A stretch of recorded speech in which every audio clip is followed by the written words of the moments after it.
It says, give not your strength to women, and let your conduct not destroy the protocol of kings.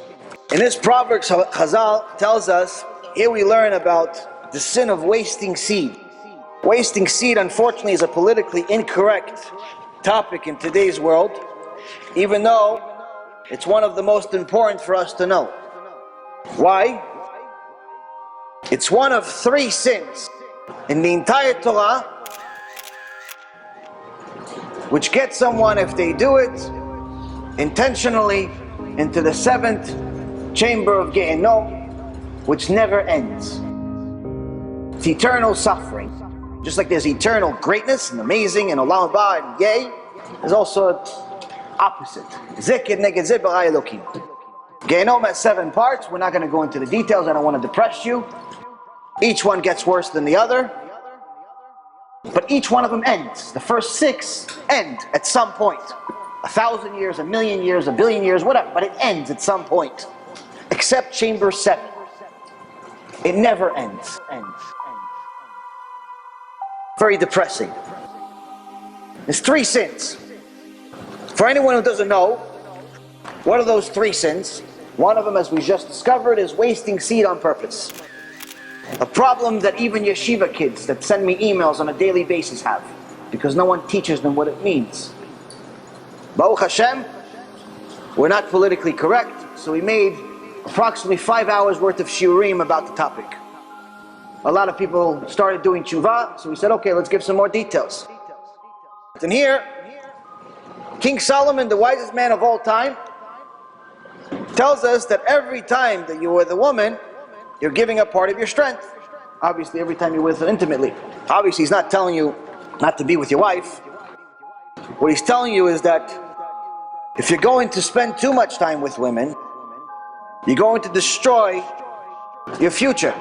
You're not going to be able to be successful in life, because even a king has to have a protocol. A king has to have a system. A king has to have control. But now the rest of Chazal tells us something even more interesting.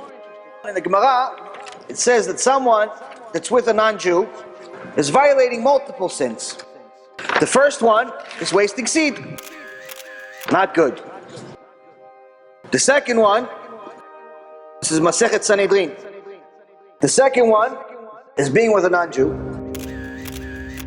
Third one is being with a nidah, which anyone that knows about the issur of being with your wife without her going through family purity, going to the mikveh, it's actually a worse sin than being with your own mother. That's how bad. Being graphic, because that's the only way people get the picture. Incest is disgusting to people. Good. So wake people up, maybe they'll go to the mikveh instead. And last but not least, it's considered like you've been with a harlot. Why is the non-Jew getting such a rough insult? Because being not Jewish is fine. You could be part of Chasdei Umot HaOlam, the righteous among the nations, have olam haba, and like I said earlier today, be like Job. No problem. You all have to just follow simple rules. You have the 7 Noahide laws, which are all rational and logical, and then have anything else that makes sense for anyone to keep. Like, for example, respect your parents. It's part of the 10 Commandments, but it's not part of the 7 Noahide laws, but they're still obligated to follow it. Why? Because if you don't respect your parents, you're not going to have a civilized civilization. Somewhere in the neighborhood of about 50 total rules. So now, since someone has such an easy layup, and we call it in the sports world, layup opportunity to go to olam haba, all you have to do is observe a few mitzvot because God said so, not just because it makes sense, and you get olam haba. And you go and ruin it by killing a Jew. And this is why Hashem gets very upset, because the Jew is not allowed to be with the non-Jew. So now, the non-Jew, whether it's a male or a female, is charged with murder.